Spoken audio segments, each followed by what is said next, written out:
ورنہ معمولی طور پر عام طور پر اکثر بچے جو ہے پورے 14 سال یا 15 سال کے بعد فارغ ہو جاتے ہیں. میرا تعلق بلتستان سے ہے اور بلتستان میں الحمدللہ آج بھی جس فیلڈ کو, جس شعبے کو سب سے معزز سمجھا جاتا ہے, یعنی جس شعبے کے سے تعلق رکھنے والے لوگوں کو سب سے زیادہ عزت دی جاتی ہے, وہ اسلامی علوم اور مدارس کا جو شعبہ ہے اسے بہت عزت دی جاتی ہے. صحیح. آپ نے سوال کیا کہ آپ مدرسے میں کیوں آئے, مدرسے کی طرف کیوں آئے. مجھے یاد پڑتا ہے میں بالکل چھوٹا تھا, میرے دادا مرحوم وہ مجھے بالکل اپنے سینے میں رکھ کر جو کلمہ پڑھاتے تھے اور دین کی باتیں بتاتے تھے, اور مجھے پابندی کے ساتھ ہر مغرب کی اذان دلواتے تھے.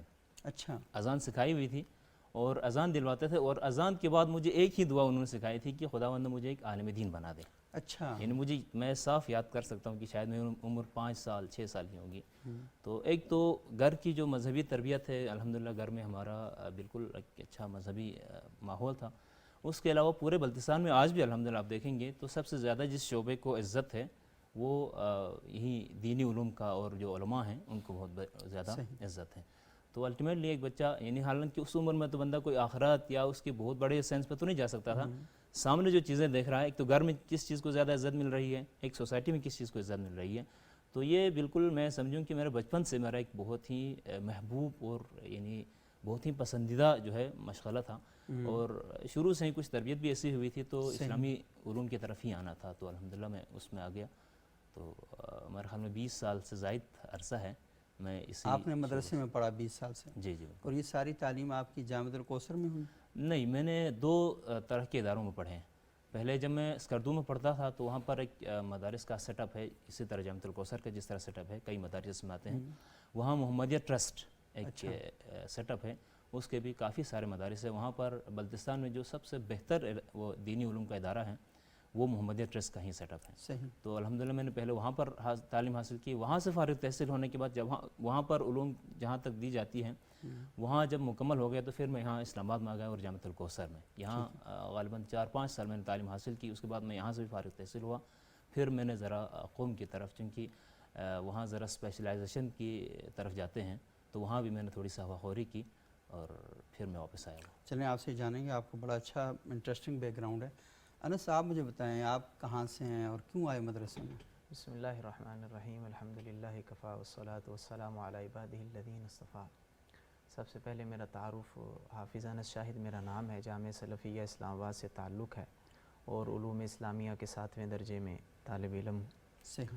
اصلاً میرا آبائی تعلق پنجاب کے مشہور شہر گجرانوالہ سے ہے. اچھا. لیکن چونکہ پیدائش اور شروع سے رہائش راولپنڈی میں ہے تو شروع سے ہم راولپنڈی میں ہی پیدا ہوئے اور وہیں رہ رہے. رہا آپ کا یہ سوال کہ آپ دینی علوم کی طرف کیسے آپ کو رغبت ہوئی اور آپ مدرسے میں کس طرح آئے, اس کی کئی وجوہات ہیں. سب سے پہلی وجہ تو ہمارے گھر کا, ہمارے والد صاحب, ہماری دادی محترمہ, ہمارے تایا محترم, ان کا دینی علوم سے شغف تھا اور ہمارے گھر میں ترجمہ تفسیر کی کلاس ہوتی تھی, ناظرے کی کلاس ہوتی تھی, تو دینی ماحول تھا جس کی وجہ سے ہمارے ذہن میں شروع سے دین سے محبت اور دینی علوم کی طرف رغبت تھی. دوسری وجہ یہ تھی ہماری والدہ کا مجھ پہ احسان تھا کہ جس عمر میں بچے 5, 6, 7 سال کی عمر میں گلیوں میں کھیلتے ہیں, انہوں نے اس عمر میں مجھے مطالعے کی عادت پر لگایا تھا. اچھا. تو شروع سے اسلامی کہانیاں پڑھ کر, پھر اسلامی کتابیں پڑھ کے, حتیٰ کہ حفظ سے پہلے میں مطالعے کا عادی ہو چکا تھا. تو اس بنا پر از خود میرے اندر شوق تھا کہ میں ایک عالم بنوں, ایک اسکالر بنوں جو قوم کی خدمت کرے اور ایک بڑا دینی علوم کا ماہر بنوں. اور تیسری وجہ یہ تھی کہ جب میں اسکول پرائمری پاس کی تو پھر حفظ کی طرف گئے, تو جب حفظ میں گئے تو از خود اس شوق کو مہمیز لگی اور وہ شوق زیادہ بڑا. ہمارے چچا زاد اور تایا زاد بھائی بھی چونکہ مدرسے میں آ چکے تھے. اچھا. تو ان تمام وجوہات کی بنا پر اللہ تعالیٰ کی رحمت کے ساتھ ساتھ جامعہ سلفیہ میں داخلہ لیا اور اللہ کی رحمت سے سفر جاری ہے, اللہ تعالیٰ اسے خیر تک انجام. ماشاءاللہ آپ کی گفتگو میں بڑا تسلسل ہے اور جو بیک گراؤنڈ ہے نا مطالعے کا, وہ نظر آتا ہے کہ اس میں دکھائی دیتا ہے کہ آپ مطالعہ کرتے ہیں. شکریہ. یہ دیکھیں بہت بڑا رول ہوتا ہے والدین کا کہ وہ اپنے بچوں کو جب کتابوں پہ لگاتے ہیں تو وہ اظہار میں پتہ چلتا ہے کہ اس بندے کے پیچھے ایک مطالعہ کھڑا ہوا. تو بہت اچھا لگا آپ سے مل کے انس, اور آپ سے ہم بات کریں گے. اچھا حافظ غلام مصطفیٰ صاحب, یہ سیم سوال آپ سے بھی میرا ہے, آپ کا تعلق کہاں سے اور کیسے آپ مدرسے میں آئے؟ بسم اللہ الرحمن الرحیم. تعارف تو آپ نے کروا دیا. حافظ غلام مصطفیٰ نام ہے, جامعہ حیدریہ غوثیہ اسلام آباد میں زیر تعلیم ہوں. میرا دین کی طرف آنا اور کوٹلی ستیاں میرا بیسکلی گاؤں ہے. تو بچپن میں میرے بڑے بھائی کوٹلی ستیاں مری کی طرف جی آتا ہے. بالکل ہاں. دین کی طرف آنا اور مدارس کی طرف آنے کا جو کہ اہم اور مین وجہ ہے, اس میں ایک یہ ہے کہ میرے بڑے بھائی تھے جو دنیا سے رخصت ہو گئے. محمد سرفراز ان کا نام تھا, اچھا. اللہ ان کی مغفرت فرمائے. آمین. تو ہم جب بچپن میں تھے, بچپنا تھا, تو ہم محافل میں جایا کرتے تھے, اور آوازیں الحمدللہ ہماری دونوں کی بڑی خوبصورت اللہ نے ہمیں آوازیں بھی دی. اچھا. تو جب ہم محافل میں جاتے تو وہاں علماء کرام کو دیکھتے, حفاظ کو دیکھتے, تو ایک دل کے اندر یہ خواہش پیدا ہوتی تھی ہم دونوں کی کہ ہم بھی اس طریقے سے محافل کے اندر جائیں اور واعظ و نصیحت کریں, بیانات کریں, نعت خوانی کریں یا تلاوت قرآن کریں. پھر جب محافل سے ہم واپسی گھر آتے تھے تو ہم دونوں بھائی بیٹھ کے اسی طریقے کی محفل اپنے گھر میں سجاتے تھے ہم دونوں بیٹھ کے. ایسے ہمارے دل کے اندر ایک شوق پیدا ہوا. پھر پرائمری میں نے پاس کی اور خود میں نے گھر والوں سے ریکویسٹ کی کہ میں نے حفظ قرآن کرنا ہے. اس کے لیے میں مدرسے گیا, الحمدللہ حفظ قرآن کیا. اور پھر علوم دینیہ کی طرف آنے کی جو وجہ ہے وہ بھی بھائی نے خود مجھے مدرسے داخل کروایا. اور میرے استاد محترم ہیں سید انجم حسین شاہ سے بخاری, جامعہ مسجد سخی محمد ترامڑی چوک. تو آپ کی وسادت سے اور بالخصوص جب ہم علماء کرام کو دیکھتے ہیں, ان کی تقاریر, ان کے بیانات سنتے ہیں, تو ایک شوق سا پیدا ہوتا ہے کہ ہم بھی ایسے لوگوں کے سامنے آئیں, ہم بھی دین کا پیغام اور ایسے دین کی خدمت کریں. اور میں جس شخصیت سے متاثر ہو کر علوم دینیہ کی طرف آیا ہوں وہ شیخ الاسلام ڈاکٹر محمد طاہر القادری صاحب ہیں. اچھا. کہ بچپن سے انہی کے ساتھ ان کی محافل کے اندر جانا اور ان کی دیگر گوشہ درود ہے اور دیگر ان کی ذکر و فکر کی محافل, ان کے بیانات سن کے الحمدللہ یہاں تک ہمارا یہ سفر پہنچا ہے. صحیح, ماشاءاللہ, بہت زبردست. اور آپ کی گفتگو میں بڑا, طاہر القادری صاحب کی گفتگو میں بڑا تسلسل ہوتا ہے, تو وہ آپ میں بھی دکھائی دیتا ہے.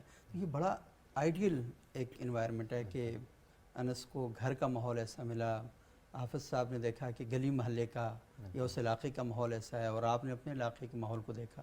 تو یعنی ماحول کا اور گھر کا جو اثر ہے وہ بہت زیادہ گہرا آپ کو مجبور کرتا ہے کہ آپ اس طرف آپ جائیں. اچھا, مجھے تھوڑا سا شریف صاحب یہ بات بتائیں کہ مدرسے نے آپ کو کیا دیا؟ یہ سوال اگر میں کروں, آپ تھوڑا سا ان حالات کو دیکھ کر مجھے بتائیں, اور اس دور کو ذرا دیکھتے ہوئے مجھے بتائیں کہ مدرسے نے آپ کو کیا دیا. بڑا اچھا سوال ہے. الحمدللہ میں مدرسے نے جو کچھ مجھے دیا یا مدرسے نے مجھے جہاں پہنچایا اس کی میں بات کروں تو میں آج یعنی جس مقام پر ہوں, جو کچھ بھی ہوں, مجھے لگتا ہے مدرسے نے دیا. صحیح. کیونکہ بچپن میں ہم نے جس گاؤں سے ہم نے زندگی شروع کی اور جہاں پر ہم نے پڑھنا شروع کر دیا. آپ کے گاؤں کا نام کیا ویسے؟ میرے گاؤں کچورا, ہم نے دیکھا ہوگا, شنگریلا آپ نے دیکھا؟ ہاں بالکل, وہ اوپر, بالکل جی, بہت خوبصورت جگہ ہے. جی بالکل. تو وہاں سے تو ہمارے ساتھ تعلیمی سلسلے میں سفر میں بہت سارے بچے شریک ہو گئے. ان میں سے کسی نے میٹرک پاس کر لی اور بیٹھ گیا, کسی نے ایف ایس سی کر لیا بیٹھ گیا, کسی نے گریجویشن بھی کر لیا, پھر جو جہاں تھک گیا وہیں اس نے وہاں پر بیٹھ گیا, پڑاؤ ڈال دیا. لیکن الحمدللہ اس وقت میں پی ایچ ڈی کر رہا ہوں. پی ایچ ڈی بالکل تھیسس میں لکھ رہا ہوں. کس سبجیکٹ میں کر رہے ہیں پی ایچ ڈی؟ میں علوم سیرت کے ساتھ میری شغف ہے. میں نے ایم فل سیرت پر کیا, ابھی سیرت کے اوپر پی ایچ ڈی کر رہا ہوں. تو رسول اکرم صلی اللہ علیہ وآلہ وسلم کی سیرت کے ساتھ میرا یوں سمجھے کہ اٹھنا بیٹھنا ہے. کہاں سے کر رہے ہیں؟ علامہ اقبال اوپن یونیورسٹی سے میں پی ایچ ڈی کر رہا ہوں اس وقت, اور میں نے ایم فل بھی وہیں سے کی ہے. اچھا. اور تو میں سمجھتا ہوں کہ میرے ساتھ جن دوستوں نے, جن بچوں نے پڑھنے کا آغاز کیا تھا, ان میں سے یعنی بہت سارے لوگ اپنے جگہوں پر تھک ہار کر بیٹھ گئے, اور صرف میرے گاؤں سے میں اکیلا یہاں پر پی ایچ ڈی تک آ گیا. تو میں سمجھتا ہوں کہ اگر مدارس کا, خاص طور پر جامعۃ الکوثر کا اگر کردار نہ ہوتا تو شاید میں خواب بھی نہ دیکھ سکتا. صحیح. اور سیرت طیبہ جیسے اہم موضوع کے ساتھ میں جس طرح سے ابھی لگا ہوا ہوں, جتنی میری جو ہے, میں پورے شوق کے ساتھ اور پورے ایک جذبے کے ساتھ الحمدللہ سیرت کا طالب علم ہوں, تو اس وادی کو میں دیکھ ہی نہ پاتا, بلکہ اس کا تصور بھی نہ کر پاتا. مدرسے نے جو مجھے دیا الحمدللہ. مدرسے کی میں اپنے دوستوں میں بات کرتا رہتا ہوں, مدرسے کا تعلیمی نظام بڑا اچھا ہوتا ہے. یعنی ہم باہر سے دیکھتے ہیں مدارس کے بیچارے بچے کیا کر رہے ہوں گے. مدارس میں خاص طور پر میں جن مدارس پر میں رہ کر آیا ہوں, جہاں سے میں پڑھ کے آیا ہوں, وہاں پر پڑھنے کا نظام کچھ اس طرح ہے، صبح کم سے کم 6 بجے سے کلاسیں شروع ہوتی ہیں یا 7 بجے سے کلاس مختلف اوقات میں، تو 12 بجے تک پڑھانے کا ایک سلسلہ ہوتا ہے. پھر اس کے بعد نماز اور تعام وغیرہ کے بعد 2 سے 4 بجے تک کم سے کم 2-2.5 گھنٹے ہم اس کو کہتے ہیں مباحثہ، جس کو آپ کہیں گروپ اسٹڈی کہیں. اور بظاہر مباحثے میں اپنے دوستوں میں کہتا ہوں مباحثے کو فقط ایک کتاب کی عبارت پڑھ کے اس کا ترجمے کی حد تک نہ رکھیں. مباحثے کے ذریعے سے آپ کے اندر بہت ساری صفات آپ کے اندر پیدا ہو رہی ہیں. بالفرض مثلا 5 بندے بیٹھے ہیں، ان کے سامنے میں بات کر رہا ہوں تو ایک میں زبردست قسم کا ڈیبیٹر بن رہا ہوں. میں لوگوں کے سامنے بات کر سکتا ہوں، یعنی اپنے پوائنٹ آف ویو کو دوسروں کو سمجھا سکتے ہیں بہت اچھی طریقے سے. اس طرح مدرسے کے اندر میں نے خود انالیسس کیا، یعنی میں نے خود کہا کہ اس مدرسے کے نظام میں جس طرح کا جو ہے طرز تعلیم ہے، اس کو اگر بندہ تھوڑا سمجھ کے خود آگے بڑھے تو مدرسے میں بہت زیادہ جامعیت ہے. میں شاید دوسرے اداروں میں اتنا نہیں دیکھ سکتا. بالکل. تو مدرسے نے جو دیا الحمدللہ، یعنی اب اس کو میں ایک نشست کے اندر بیان نہیں کر سکتا کہ اتنا کچھ ہمیں دیا. صحیح. مطلب سب سے بڑی بات یہ ہے کہ آپ میں جو کانفیڈنس آیا جی ایک مدرسے کی وجہ سے، دوسرا آپ صرف ایک عبارت پڑھتے ہیں اور اس عبارت کا انالیسس کرتے ہیں، اور صرف عبارت کو یاد ہی نہیں کیا جاتا بلکہ عبارت کو بھرتا جاتا ہے. ایک ہی بات کو ایک دفعہ آپ ثابت کریں گے، پھر باطل کریں گے، پھر ثابت کریں گے، پھر باطل کریں گے. ایک ہی بات کو ذہن ہے وہ متحرک ہوتا ہے. بالکل ایسا ہی کئی ڈائمینشنز پر آپ بات کریں گے. خاص طور پر ایک کتاب ہے ہماری مقاسم محرمہ کے نام سے، فقہی ایک کتاب ہے. اس کو آپ پڑھیں گے نا تو مطلب بندہ حیران ہو جاتا ہے. ایک بات پہلے ثابت، بڑی مشکل سے دلیلیں دے کے ثابت کیا، اگلے دفعہ اعتراض ہوتا ہے، یعنی ان قلتا، پھر آپ اعتراض کریں تو پھر وہ اعتراض کو ڈیٹیلز بیان کرتے ہیں. اس کے بعد اگر آپ یہ کہتے ہیں تو نہ، یعنی میں کہتا ہوں، یعنی اس کے جواب دیتے ہیں. ایک ہی بات کو آپ 4 دفعہ ثابت کریں گے، 4 دفعہ باطل کریں گے، پھر جا کر کوئی نتیجے جائیں گے. تو اس سے تحلیل کرنے کا وہ اس کی اتنی بڑی صلاحیت آتی ہے کہ بس. البتہ ایک میں شکایت کروں گا میرے ہم کلاس اور میرے ہم مکتب دوستوں سے کہ ہم اس تعلیم سے، طرز تعلیم سے کم فائدہ اٹھاتے ہیں. یعنی اس کو فقط ایک کتاب اور اس کا عبارت اور اس کا حل سمجھ کے آگے بڑھتے ہیں، لیکن اس کو ذرا تجزیہ کر کے خود سے بھی کچھ اس میں یعنی جان ڈال کے اگر پڑھیں. اس پر ہم تھوڑی سی بات کریں گے کہ کیسے فائدہ اٹھایا جا سکتا ہے اور کہاں پہ خامی اس کو بہتر کیسے بنایا جا سکتا ہے. اچھا انس، شاید آپ مجھے بتائیں کہ مدرسے کے ماحول نے اور مدرسے کی تعلیم نے آپ کو کیا دیا؟ میرا چونکہ سن شعور تک پہنچنے سے پہلے سے ہی مدرسے سے تعلق ہے، تو مجھے جو کچھ بھی دیا ہے. آپ کی ایج کتنی ہے ویسے؟ بہت پرسنل سوال ہے لیکن. میری 19 سال ہے. 19 سال عمر، ماشاء اللہ. تو اس لیے مجھے آج تک جو کچھ دیا ہے وہ مدرسے اور دین نے دیا. میں آج ادھر بیٹھا ہوں. آپ کے والد صاحب کا مدرسہ تھا؟ نہیں، میرے جو تایا ہیں نا، وہ میری دادی محترمہ گھر میں ترجمہ پڑھاتی تھیں، بچوں کو ناظرہ پڑھاتی تھی، عورتوں کو تفسیر پڑھاتی تھیں. اور میرے تایا محترم وہ ویسے ہی دینی گفتگو کرتے تھے. اور چونکہ بچپن میں اللہ تعالیٰ نے کچھ حافظہ سا دیا تھا، اللہ کی رحمت ہے کہ میں چھوٹا ہوتا تھا تو جمعہ سنتا تھا تو واپس آ کے من و عن وہی سناتا تھا. اچھا ماشاءاللہ. تو جب بھی میں جمعہ سن کے گھر آتا تھا تو پھر وہ میرے بزرگ ہمیں بٹھاتے تھے اور کہتے تھے چلے انس جمعہ پڑھاؤ. تو پھر اچھا سارا جمعہ کے بعد جمعہ پڑھاتے تھے؟ جمعے کے بعد سارا جمعہ جو ہے ریکارڈر تھا ان کا، میں وہ کافی دوستوں کے سامنے بٹھا کے بولتے تھے کہ چلو انس، چھوٹا تھا میں، کہ جمعہ سناؤ، تو میں وہی جمعہ من و عن سناتا. اچھا ماشاءاللہ. تو مدرسے نے مجھے کیا دیا، جو بھی دیا نا مجھے. انس کا لفظ بہت اچھا ہے اور اس کو بھی پتہ ہے کہ آپ دیکھنا ہمارے یہاں لوگ من و عن بولتے ہیں. من و عن ہوتا ہے، تو یہ ہوتا ہے نا اس گھرانے کا. تو مجھے جو کچھ دیا الحمدللہ، میں کوئی لفظ بول سکتا ہوں فکری، علمی، تعلیمی ارتقاء اگر ہوا ہے مجھ میں تو وہ جامعہ سلفیہ اسلام آباد کا رہین منت ہے.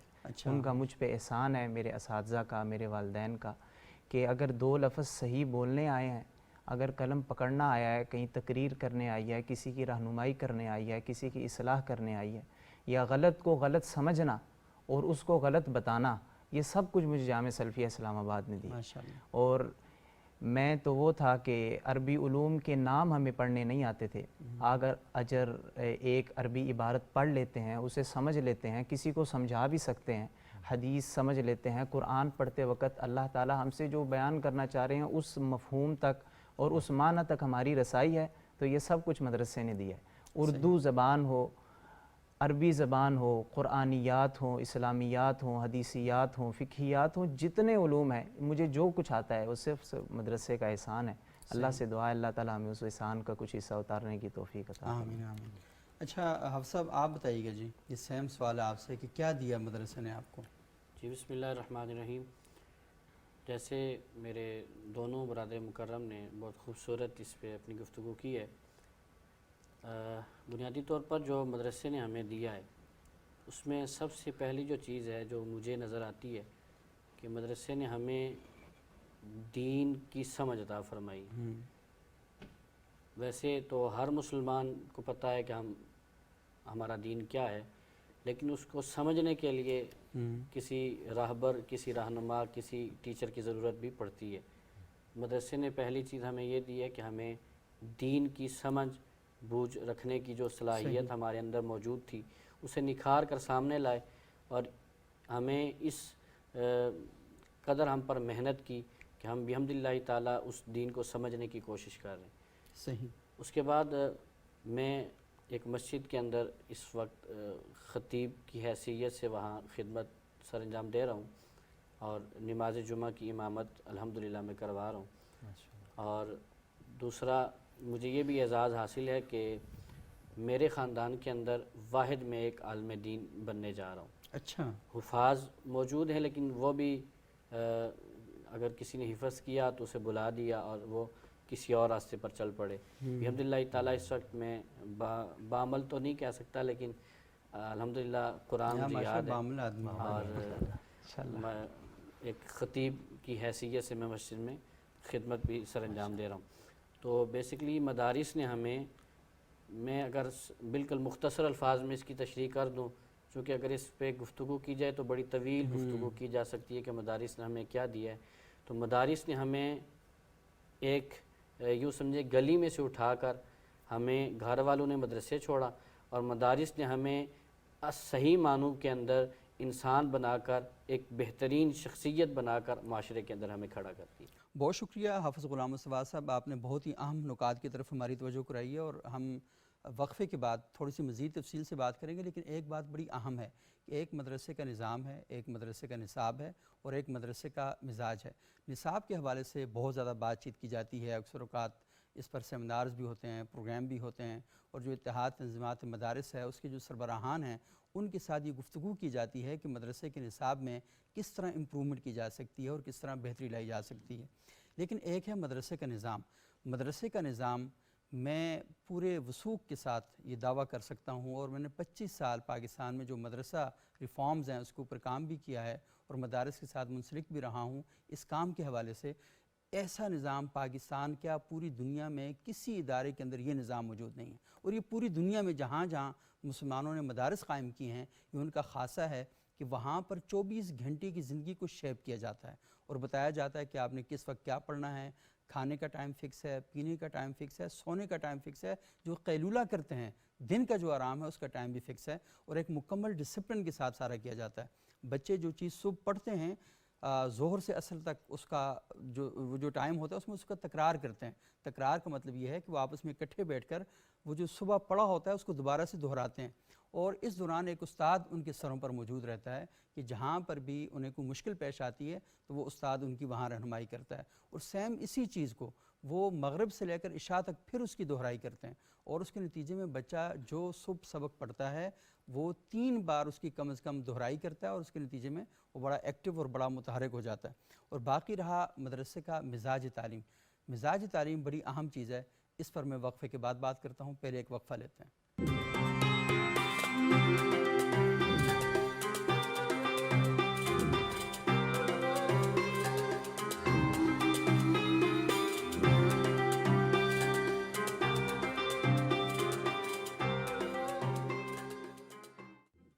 ناظرین، وقفے کے بعد ایک بار پھر پروگرام میں خوش آمدید. آج ہم بات کر رہے ہیں مدارس کے طلبہ سے، اور وقفے سے پہلے میں نے آپ سے ایک بات کی تھی کہ مدرسے کا ایک نظام ہوتا ہے، مدرسے کا ایک نصاب ہوتا ہے، اور مدرسے کے اندر ایک مزاج بھی ہوتا ہے. اور آپ نے دیکھا کہ پاکستان کے کئی مدارس ہیں وہ اپنے مزاج کے حوالے سے مشہور ہیں. یہ مزاج اصل میں کیا ہوتا ہے کہ بعض مدرسوں کا جو مزاج ہے وہ تبلیغی ہے، بعض جو مدارس ہیں ان کا جو مزاج ہے وہ فرقہ وارانہ ہے. اچھا، بعض جو مدارس ہیں ان کا مزاج فقہی ہے، اور ہم دیکھتے ہیں کہ پھر جو اساتذہ ہیں وہ بھی انہی مدارس میں زیادہ انہی کو بلایا جاتا ہے کہ آپ وہاں پر آئیں.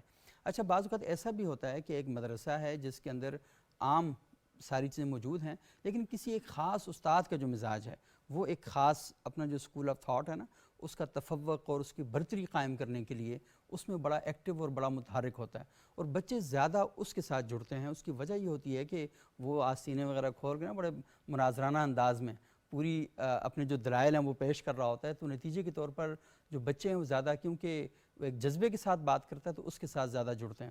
پاکستان کے ایک بڑے معروف عالم دین ہیں مولانا طارق جمیل صاحب، تو انہوں نے ایک بار بات کہی تھی کہ جو اخلاقیات سے متعلق مباحث ہیں یا روایتیں ہیں تو انہیں استاد بھی سرسری انداز میں پڑھ کے گزر جاتا ہے اور طالب علم بھی، لیکن جہاں پر آتی ہے نا اپنی جو اسکول آف تھاٹ کو اس کی برتری قائم کرنی ہے، اس کو ثابت کرنا ہے، تو وہاں پر استاد بھی ایکٹیو ہو جاتا ہے، طلبہ کی نیند بھی ختم ہو جاتی ہے اور بڑے زبردست طریقے سے پھر وہاں پر دلائل دیے جاتے ہیں۔ اور میرا خیال ہے کہ صرف مدرسے کے اندر ہی نہیں ہے، یہ مجموعی طور پر ہماری سوسائٹی کے اندر بھی ہے کہ جہاں پر ہم دیکھتے ہیں نا کہ ہماری عصبیتیں جو ہیں ان پر بات آتی ہے تو پھر ہم بڑے ایکٹیو ہو جاتے ہیں، ہماری لسانی عصبیتیں ہیں، ہماری مذہبی عصبیتیں ہیں، ہماری قومی شناختیں ہیں، تو وہاں پر ہم بڑے ایکٹیو اور متحرک ہو جاتے ہیں۔ تو شریف نفیس صاحب تھوڑا سا یہ بتائیے گا کہ یہ جو مدرسے کے اندر کا مزاج ہے یہ کسی ایک استاد کی وجہ سے طلبہ پر اس مزاج کا بہت زیادہ اثر پڑ جاتا ہے، یہ بات درست ہے یا نہیں؟ یہ بات درست ہو سکتی ہے، لیکن میں اپنے مشاہدے کی بات جی کر جی رہا ہوں، ہاں کیونکہ میں نے جس مدرسے میں پڑھا وہاں پر مجھے جیسا ماحول ملا اور جیسا مزاج مجھے دیکھنے کو ملا میں اس کی بات کروں گا۔ تو وہاں تو کوئی ایسے مذہبی فسادات یا چپقلش کم سے کم میں نے محسوس نہیں کی، اور وہاں پر نہ کسی سے مقابلہ کرنے کی ہمیں ضرورت محسوس ہو رہی تھی، مطلب بالکل ایک اچھے بالکل بڑے ہارمونی والے ماحول میں ہم پڑھتے تھے، تو یعنی کسی کو اونچا دکھانا نیچا دکھانے والا ماحول تھا نہیں۔ اور وہاں بھی چونکہ کتابیں وہاں پر ہمارے جو مدارس میں پڑھائی جاتی ہیں وہ ساری کی ساری یعنی اہل تشیع علماء کی نہیں ہیں، یعنی بلکہ میں کہوں گا ابتدائی جو سالوں میں تو کتابیں زیادہ تر اہل سنت علماء کی لکھی ہوئی کتابیں ہیں۔ اچھا مثلا صرف میر کی کتاب ہے، میر شریف جرجانی کی کتاب ہے، ہدایت النحو ہے، سمدیہ ہے، سمدیہ تو خیر ان کی ایک اہل تشیع علم کی ہے، اسی طرح سیوطی ہے، تو بہت ساری کتابیں ایسی ہیں جو اہل سنت اسکالرس نے لکھی ہیں، تو ان کو پڑھتے ہیں تو یعنی وہاں ایک تو کوئی ماحول ایسا نہیں جس میں ہمیں جنگ اور جدال کی طرف جانے کا سوچ پیدا ہو سکے، اور سیکنڈلی ہم شروع سے چونکہ مختلف یعنی کتاب اور علم کوئی مسلک نہیں رکھتے ہیں، یعنی کتاب جس کی بھی ہے کتاب ہے، علم علم ہے، یعنی وہ نہ سنی ہے نہ شیعہ ہے نہ فلان ہے نہ فلان ہے، تو ایسا کوئی یعنی سخت ماحول میں نے شروع میں نہیں دیکھا۔ اور یہاں جامعۃ الکوثر میں آنے کے بعد اگرچہ ہونا تو اس کا برعکس ہونا چاہتا لیکن یہاں آنے کے بعد تو ماحول اور زیادہ کھل گیا، یہاں تو اہل سنت کے مختلف مکاتب کے لوگوں کے ساتھ ہماری دوستیاں ہو گئیں، صحیح، یعنی وہاں رہ کر چلو کم سے کم ہم ایک ہی ماحول میں رہتے تھے، سارے اہل تشیع کے علماء طلباء کے ساتھ رہتے تھے، یہاں آئے تو کبھی جامعہ سلفیہ ہم جا رہے ہوتے ہیں، کبھی کسی یونیورسٹی میں جاتے تو وہاں پر اس کی وجہ کہیں یہ تو نہیں ہے کہ جامعۃ الکوثر کا انتظام و انصرام بھی بلتستان کے لوگوں کے پاس ہی؟ جی جی، جامعۃ الکوثر کا انتظام انسان بلتستان کے لوگوں کا ہے، وہاں پر یعنی ہمارے ہاں مذہبی تشدد الحمدللہ کہیں بھی نہیں ہے، یہاں تقریباً زیادہ تر انتظامیہ بلتستان کے لوگوں کی ہے، اساتذہ مختلف علاقوں سے، لیکن انتظامیہ بلتستان کی، شیخ صاحب چونکہ بلتستان سے تعلق رکھتے تھے، اور یہاں چونکہ ایک اچھی سیرت حسنہ میں کہوں گا، یعنی جامعۃ الکوثر میں جا کر آپ وہاں جائیں یا مثلا کوئی بھی بندہ جاتا ہے تو وہاں پر یہ نہیں لگے گا کہ یہ فقط شیعوں سے مخصوص کوئی ادارہ ہے، یا جامعۃ الکوثر کا کوئی بھی طالب کسی ادارے میں کسی یونیورسٹی میں جاتا ہے تو ان کو وہ خود اپنے آپ کو کوئی تنہا سا محسوس نہیں کرے گا، کیونکہ ہماری دوستیاں اتنی مضبوط اس کی انٹریکشن باہر اتنی جی زیادہ باہر ہے۔ ہمارے انگلش ڈپارٹمنٹ کے جو اساتذہ ہیں وہ باہر سے آتے ہیں مختلف یونیورسٹی سے، تو اہل سنت بھی ہوتے ہیں، اہل تشیع بھی ہوتے ہیں، تو یہ مسلکی خول الحمدللہ میں نے خود یعنی ہو سکتا ہے مختلف ادھر ادھر کے مدارس میں ہوتا ہو، لیکن میرے اپنے مشاہدے میں کبھی کوئی مسلکی شدت پسندی والا مسئلہ آیا ہی نہیں الحمدللہ۔ صحیح، ٹھیک ہے۔ اچھا آپ بتائیں انس، یہ جو مزاج والی بات ہے خاص مدرسے کا مزاج، جی جی ہاں، یہ سوال یا استاد کا بھی مزاج ہو سکتا ہے؟ استاد کا، مدرسے کا، آپ جانتے ہیں کہ جس ماحول میں انسان رہتا ہے اس کا اثر ہوتا ہے، صحیح، استاد سے چونکہ انسان ہر طرح کا فیض پاتا ہے، تربیت پاتا ہے، تو اس لیے استاد کا اثر بھی ہوتا ہے۔ میں بھی آپ کو اپنے مشاہدے کی بات بتاؤں گا کہ مجھے 9 سال ہو گئے ہیں اس فیلڈ میں پڑھتے ہوئے، تو میں نے آج تک اپنے کسی استاد سے یہ تربیت نہیں پائی کہ فلاں کو آپ نے کافر کہہ دینا ہے، فلاں سے آپ نے لڑنا ہے، فلاں سے آپ نے بیٹھ کے بازو چڑھا کے، آستینے چڑھا کے اور گلا پھاڑ کے اونچی آواز سے بات کرنی ہے۔ چھوٹے مشائخ ہوں یا بڑے اساتذہ ہوں، ہمیشہ ہمیں نرمی کی تلقین کی گئی، ہمیشہ رواداری، ہمیشہ ہم آہنگی اور باہمی محبت اور مودت اور بھائی چارگی کی تعلیم دی گئی ہے۔ اور مدرسے کا جو مزاج ہے اس کے بارے میں وہ باطنہ فیہ الرحمہ وظاہرہ من قبلہ العذاب، کے باہر سے لوگ کو لگتا ہے بہت سخت ہے، ایک جیل ہے اور یہ چوکیدار دروغہ ہے، اندر بچے بند کیے ہوئے، حالانکہ مدرسے کے ماحول میں جتنا اطمینان اور مدرسے کے مزاج میں پلنے والے لوگ جس قدر معاشرے میں مثبت کردار ادا کرتے ہیں، آپ اپنے معاشرے کو مجھ سے زیادہ جانتے ہیں. آپ معاشرے میں بنظر غائب دیکھیں گے تو آپ کو معاشرے میں سب سے زیادہ مثبت کردار ادا کرنے والے وہ عناصر، وہ افراد اور وہ کردار نظر آئیں گے جن کا دین سے، مدارس سے، مشائخ سے، علماء سے تعلق رہا ہوتا ہے. تو مدرسے کے مزاج کے بارے میں یہ کہنا کہ مولوی ہمیشہ لڑاتا ہے، مولوی یہ ایسا کرتا ہے، نہ میں نے دیکھا ہے اپنے مدرسے میں، نہ کسی اور جہاں تک میرا تعلق رہا ہے، جہاں تک میری اپروچ ہے، میں نے کسی کو اس طرح نہیں دیکھا. جس طرح لوگوں سے سنا ہے کہ مولوی ایسا کرتے ہیں یا علماء ایسے کرتے ہیں، میں نے نہ سنا ہے، نہ دیکھا ہے. اور نہ ہی جب ہم پڑھتے ہیں، حدیث کی کتاب پڑھتے ہیں، تفسیر پڑھتے ہیں، فقہ پڑھتے ہیں، ایسا ماحول بالکل نہیں دیکھا اور نہ ہی اس ماحول میں رہا ہے. انتہائی محبت والے، رواداری اور ہم آہنگی والے ماحول میں پڑھا ہے، اور الحمدللہ یہ ماحول ہمارے مدرسے کا ہے اور عمومی طور پہ مدارس کا ایسا ماحول. صحیح. اچھا حافظ صاحب، یہ دونوں حضرات نے جو اسٹیٹمنٹ دی ہے، ہم یہ دیکھتے ہیں کہ پاکستان میں جب بھی محرم آتا ہے امن کمیٹیاں بن جاتی ہیں، فرقہ وارانہ جو مخاصمتیں ہوتی ہیں ان کو فروغ چڑھنے کا خدشہ ہوتا ہے. علماء کے داخلے دوسرے شہروں میں بند کر دیے جاتے ہیں اور یہ کہا جاتا ہے کہ یہ علماء کی لسٹ ہے، یہ ان شہروں میں داخل نہیں ہو سکتے. تو یہ علماء کہاں پڑھتے ہیں؟ اگر مدرسے میں یہ والا ماحول نہیں ہے تو یہ کہاں سے فارغ و تحصیل ہیں؟ اور انہیں کون سکھاتا ہے، انہیں کون پڑھاتا ہے، یہ کیسے باہر آتے ہیں؟ بسم اللہ الرحمن الرحیم. بہت خوبصورت سوال آپ نے کیا ہے. بیسکلی جیسے آپ نے بجا فرمایا ہے کہ محرم الحرام کے مہینے میں کئی علماء پہ پابندیاں لگ جاتی ہیں، ان کا داخلہ کئی شہروں میں ان کا جانا منع ہو جاتا ہے. بیسکلی اگر مدارس کا ماحول دیکھا جائے، جیسے ان دونوں نے گفتگو کی، میرے بھائیوں نے، مدارس کا اوورال پورے پاکستان کا ایک ماحول اگر اس کا جائزہ لیا جائے تو جس مدرسے میں میں زیر تعلیم ہوں وہاں بھی بحمدللہ تعالی ہمیں ایسی تربیت ہرگز نہیں ہوتی. میں بیسکلی نظام المدارس پاکستان ہمارا بورڈ ہے، صحیح. تو یہ واحد ایسا بورڈ ہے نظام المدارس، ابھی کچھ ہی عرصہ ہوا ایسے بنے ہوئے.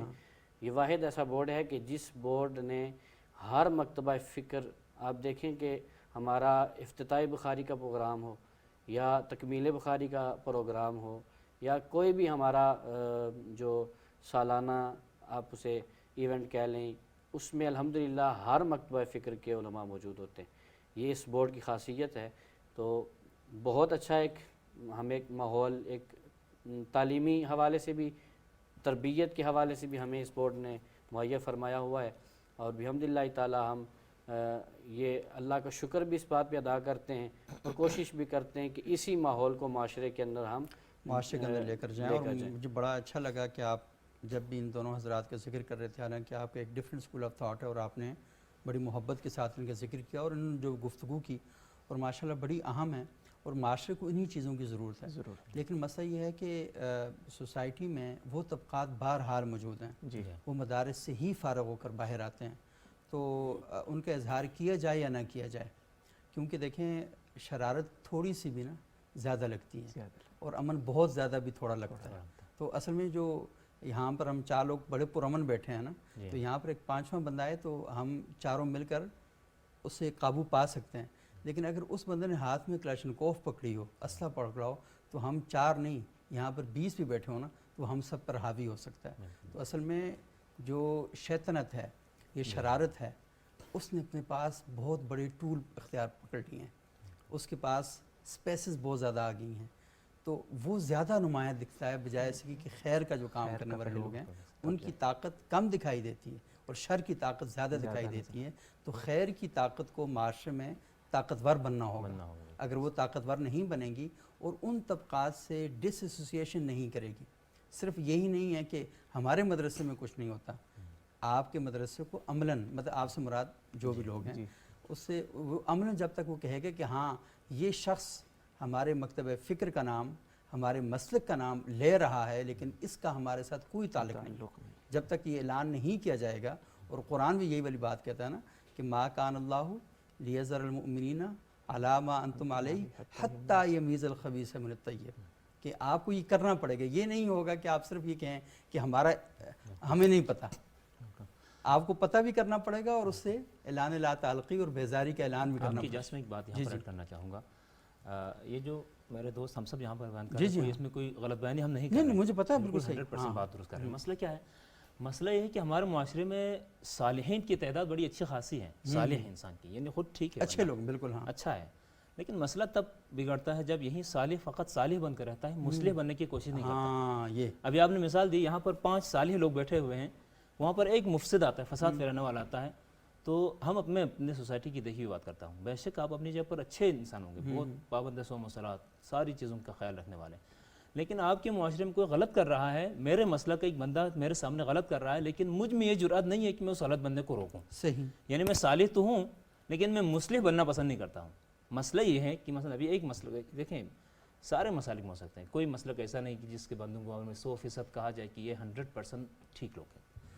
ہر مسلک کے اندر، ہر مکتب کے اندر، ہر گروہ کے اندر اچھے لوگوں کی تعداد زیادہ ہے، اسلامی مکاتب الحمدللہ، لیکن ساتھ میں کچھ فاسد اور مفسد فساد پھیلانے والے، لیکن وہ فیس بن جاتے ہیں اس جی، مکتب کا، اس مسلک کا کیوں چہرہ بنتے بن ہیں؟ جاتے ہیں، کیوں بنتے ہیں؟ جو صالح لوگ ہیں وہ ان کو روکتے نہیں ہیں، ان کو روکتے ان کو امر بالمعروف نہی عن المنکر نہیں کرتے، یا ایون میرے مسلک کا ہوتے ہوئے جب ایک بندہ مسلمانوں کے درمیان اختلافات ڈالنے کی کوشش کرتا ہے، فساد پھیلانے کی کوشش کرتا ہے، میں اس کو ڈس آن نہیں کرتا ہوں، میں بالکل ٹھیک اپنی جگہ پر صالح بن کے بیٹھا ہوا ہوں، اس کو ڈس آن نہیں کرتا ہوں، اس وجہ سے ان کو پنپنے کا موقع مل جاتا ہے۔ صحیح تمام مسالک اسلامی جتنے بھی یعنی اہل سنت ہیں، اہل تشیع ہے، جتنے مسالک ہیں، آپ یقیناً ان میں بڑا حسن ظن رکھتا ہوں، 90% صالح لوگ ہیں، یعنی ہر جگہ پر پرامن، اچھے، ایک دوسرے نہیں، وہ کے اسی لیے تو ساتھ مدرسے کے اندر آتے ہیں کہ وہ قرآن کا، حدیث کا علم حاصل کریں، فقہا کی زندگیوں کا مطالعہ کریں، اور اس کے نتیجے میں اپنے آپ کو ایسا انسان بنائیں کہ جو دنیا اور آخرت جی دونوں میدانوں میں اللہ کا ایک محبوب اور مطلوب انسان بن سکے۔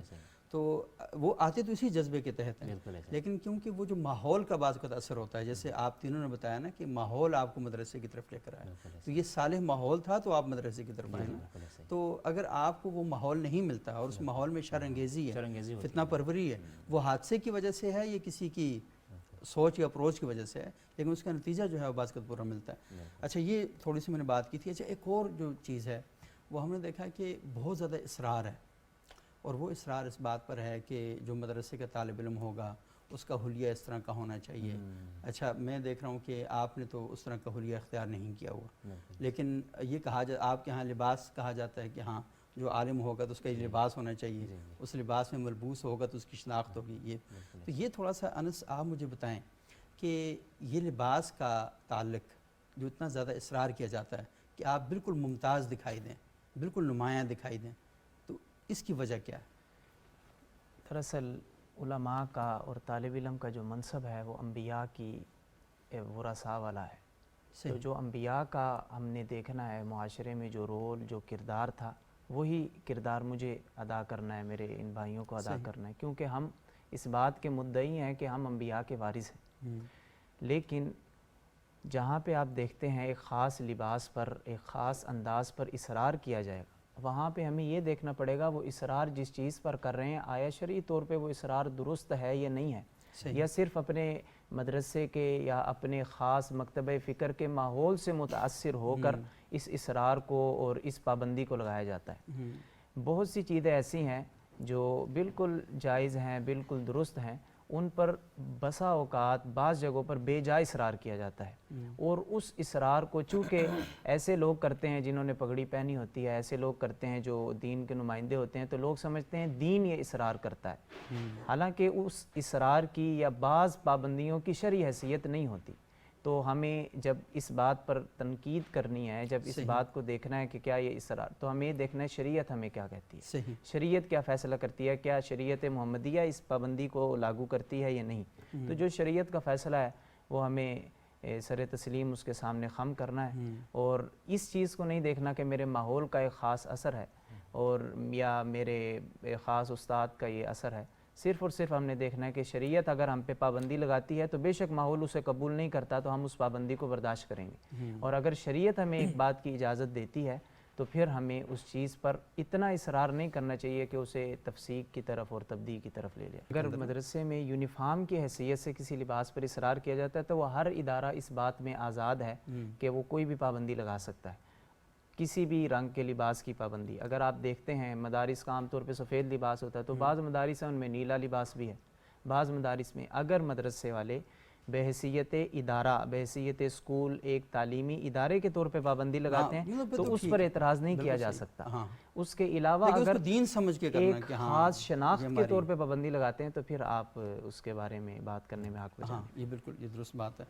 اچھا حافظ غلام مصطفیٰ صاحب، میں نے دیکھا ہے کہ طاہر القادری صاحب نے بہت زیادہ ان موضوعات پہ لکھا بھی، اور پاکستان کے اس وقت جو پاکستان میں فرقہ واریت کے شعلے جو تھے وہ بہت عروج پر تھے، تو قادری صاحب ان نمایاں لوگوں میں سے تھے کہ جنہوں نے اس وقت ان موضوعات پہ لکھا بھی اور تھوڑی سی سوسائٹی کے اندر کیفیات کو بدلنے کی کوشش کی، اور انہوں نے اپنا جو تعارف تھا وہ وہاں تک تبدیل کر دیا. انہوں نے کہا کہ میں صوفی مشرب کا آدمی ہوں، بجائے اس کے کہ اصرار کرتے کہ میں اپنے اس اسکول آف تھاٹ کا آدمی ہوں. تو انہوں نے اور اس دور میں مجھے یاد ہے کہ ان کے بڑے مناظرے ہوئے اور لوگوں نے ان کے خلاف باتیں بھی کی، لیکن وہ ڈٹ کے کھڑے ہو گئے. ان کی سیاسی اپروچ سے لوگوں کے اختلاف ہو بھی سکتا ہے، کر بھی سکتے ہیں، لیکن ان کا ایک جو بڑا اچھا کردار ہے وہ بھی سامنے آنا چاہیے. تو مجھے آپ سے میں جاننا چاہوں گا کہ اگر آپ آج ایک مدرسہ قائم کریں اور آپ کے پاس یہ آپشن ہو تو مجھے بتائیں کہ اس مدرسے میں وہ کون سی چیزیں آپ قائم کریں گے جو اس وقت موجود نہیں ہیں؟ یہ بہت اچھا سوال ہے، اور اس سوال کا جواب دینے سے پہلے میں ایک چھوٹی سی یہاں بات ایڈ کرنا چاہتا ہوں. گزشتہ جو سوال آپ نے پہلے کیا ہے جی اس پہ ماشاءاللہ بڑی اچھی گفتگو بھی ہوئی ہے فرقہ وارانہ ماحول کے حوالے سے. اس میں آپ کی وسادت سے آپ کی اس جو آپ نے یہ پلیٹ فارم مہیا کیا ہے، میں ایک پیغام بھی دینا چاہوں گا کہ جس طرح ایک علماء کرام کے مناظرے ہوتے رہے اور بہت ساری جگہوں پر مباحثے مقالہ جات ہوتے رہے، تو کیوں نہ اس فرقہ وارانہ ماحول کو ختم کرنے کے لیے، میں مناظرہ تو نہیں کہتا، لیکن جو دینی مدارس کے طلباء ہیں، جیسے آج ہم تینوں کو یہاں مدعو کیا، یہاں حاضر ہوئے، تو ایسے ہی کسی ٹی وی چینل کے اوپر کر لیں یا کسی مدرسے کے اندر کر لیں، کسی اور ادارے کے اندر کر لیں، تو ایسی تقریبات کا، ایسے ماحول کا انعقاد ہونا چاہیے کہ جس میں طلباء، ہر مکتبہ فکر کے طلباء بیٹھیں اور آپس کے اندر وہ مناظرانہ گفتگو نہ کریں، لیکن ایسی اس کے اندر گفتگو ہو تاکہ یہ جو دوریاں ہیں یہ آپس میں ختم ہو، یہ فرقہ وارانہ ماحول ہے یہ ختم ہو. چونکہ ایک طالب علم دین کا علم حاصل کر کے وہی عالم دین بن کے باہر جاتا ہے، اور پھر وہی عالم دین لوگوں کے لیے ایک آپ کہہ لیں کہ شخصیت کے طور پر ابھر کر وہ سامنے آتے ہیں، لوگ اسی کو فالو کر کے اپنی زندگی گزارتے ہیں. تو اگر یہ کام حافظ غلام مصطفیٰ جو ہمارے ایک دوست ہیں وہ جب اپنا مدرسہ بنائیں وہاں پر یہ والا کام کا آغاز کریں تو کیسا جی انشاءاللہ اگر اللہ کریم ہمیں موقع عطا فرمائے، جو ہم دین کا علم حاصل کر رہے ہیں اسے پھیلانے کی، اور اس کا بہترین ذریعہ یہی ہے کہ مدارس قائم کیے جائیں. تو اگر مجھے موقع ملتا ہے کہ میں اپنا ایک مدرسہ قائم کروں تو میں کوشش کروں گا کہ دور حاضر جو وقت گزر رہا ہے، اس کے وقت کے جو تقاضے ہیں، ان تقاضوں کے مطابق میں اس مدرسے کی جو جتنے معاملات ہیں، اس کی انتظامی معاملات ہیں، طلباء کی ذہن سازی کرنا، ان کی تربیت کرنا، تو میں وقت کے مطابق جو اس کے تقاضے ان کے مطابق کرنا، بچوں کی تعلیم تربیت کریں گے. اس میں سب سے اہم جو ضروری اس وقت ہمارے لیے ہے وہ اخلاقی تربیت کرنا ہے طلباء کی. ہمارے پروگرام کا وقت بہت کم رہ گیا، معذرت میں آپ کی بات پوری نہیں ہو سکی. ایک پوائنٹ میں بتائیں کہ آپ مدرسہ قائم کریں گے تو کیا چیز آپ زیادہ فوکس کریں گے؟ میں مدرسہ قائم کروں گا تو ایک بات تو کہ مدارس کے بچوں کی اخلاقی تربیت کے اور معاشرے میں ایک اچھے فرد کے طور پہ معاشرے کے مصلح کا کردار ادا کریں. دوسری بات کہ کتاب کا کلچر اور کتاب سے محبت ختم ہوئی چاہتی ہے، تو اگر میں مدرسے کا محتمم بنوں گا یا مؤسس بنوں گا تو کتاب کے کلچر کو فروغ دوں گا. پی ڈی ایف کے علاوہ یا دیگر جو ابھی ذرائع مواصلات ہیں ان کو چھوڑ کے کتاب کے کلچر کو، اس سے محبت پیدا کی. ایک جملے میں شریف صاحب، اگر مجھے موقع ملتا ہے انشاءاللہ اس پر میں کام بھی کر رہا ہوں، سوچ رہا ہوں. قرآن کریم کی ایک آیت ہے، اس پر ہمیں بہت غور کرنے کی ضرورت ہے. فرمایا بسم اللہ الرحمن الرحیم سنریہم آیاتنا فی الآفاق وفی انفسہم حتی یتبین لہم انہ الحق. اگر مجھے کوئی ایسا موقع ملتا ہے تو میں ایک ایسے مدرسے کو ڈیزائن کروں گا جس میں یہ دیکھیں آفاق کہا، اللہ تعالیٰ کی نشانیاں آفاق میں ہیں، یعنی آپ فزکس پڑھیں، کیمسٹری پڑھیں، وفی انفسہم آپ بایو پڑھیں، ایک ایسا طالب علم ڈیولپ ہو جو فزکس پر بھی کمال کے مہارت رکھتا ہو، کیمسٹری پر بھی کمال مہارت رکھتا ہو، یعنی اس کا جو رجحان ہے مدرسے کا ماحول اس کو اس کے رجحان کے مطابق نصاب بھی، مواد بھی، تعلیم بھی، تربیت اس کو فراہم کرے گا، تاکہ وہ اس مدرسے سے ایسے طالب علم نکلیں جیسے طالب علم امام جعفر صادق علیہ السلام کی مدرسے سے نکلے تھے۔ سیکنڈلی ہمارے پاس بہت بڑی اہم کتاب پڑھائی جا رہی ہے۔ اگر آپ پاس وقت ہے تو میں ایک چھوٹا سا، اصل میں وہ ٹائم بہت زیادہ ہو گیا، لیکن ہم یہ کریں گے کہ انشاءاللہ آپ کے ساتھ دوبارہ بھی ایک نشست کریں گے۔ بہت شکریہ آپ تینوں مہمانوں کا۔ ناظرین، آج آپ نے گفتگو سنی اور یہ طلبہ تھے، کیونکہ ہم اپنے پروگرام میں علماء کو بلاتے ہیں لیکن طلبہ کا موقف بھی سامنے آنا چاہیے۔ یہ مدرسے کے سب سے اہم اور سب سے بنیادی فریق ہیں، یہ ہیں تو مدرسہ ہے، یہ ہیں تو اساتذہ ہیں، یہ ہیں تو وفاقی جو بورڈز بنے ہوئے مدارس کے وہ موجود ہیں، تو اس لیے ان کے ساتھ ہم بات چیت کے سلسلہ مزید بھی آگے بڑھائیں گے اور انشاءاللہ کسی اور نشست میں انہی تینوں کو ہم دعوت دیں گے کہ مزید اپنے خیالات کا اظہار کریں۔ اگلے پروگرام تک کے لیے اجازت دیجیے گا۔ بہت شکریہ، اللہ حافظ۔